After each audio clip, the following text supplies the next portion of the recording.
সংবাদ মাধ্যম প্রথম আলো ও ডেইলি স্টার এবং সাংস্কৃতিক সংগঠন সায়াটন ও উডিসি কার্যালয়ে হামলার ঘটনায় এখন পর্যন্ত 9 জনকে গ্রেপ্তার করেছে আইনশৃঙ্খলা রক্ষাকারী বাহিনী। সোমবার সকালে প্রধান উপদেষ্টার প্রেস উইং থেকে পাঠানো এক বার্তায় এ তথ্য নিশ্চিত করা হয়েছে।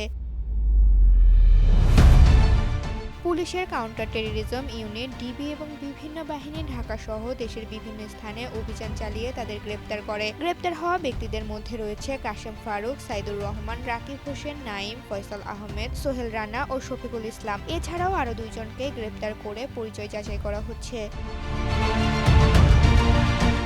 গ্রেপ্তারকৃতদের মধ্যে রাকিব হোসেনকে ভিডিও ফুটেজ দেখে শনাক্ত করা হয়েছে, যিনি সরাসরি ভাঙচুর ও অগ্নিসংযোগে অংশ নেন। মোহাম্মদ নাইম নামের একজনকে কুমিল্লার চৌহদ্দি গ্রাম থেকে গ্রেপ্তার করা হয়েছে। তিনি 1,23,000 টাকা লুটের কথা স্বীকার করেছেন এবং সেই টাকায় কেনা ফ্রিজ ও টিভি উদ্ধার করা হয়েছে। অন্য 2 জন গ্রেপ্তারকৃত সোহেল রানা ও শফিকুল ইসলামের বিরুদ্ধে আগে থেকে মাদক ও নাশকতার একাধিক মামলা রয়েছে।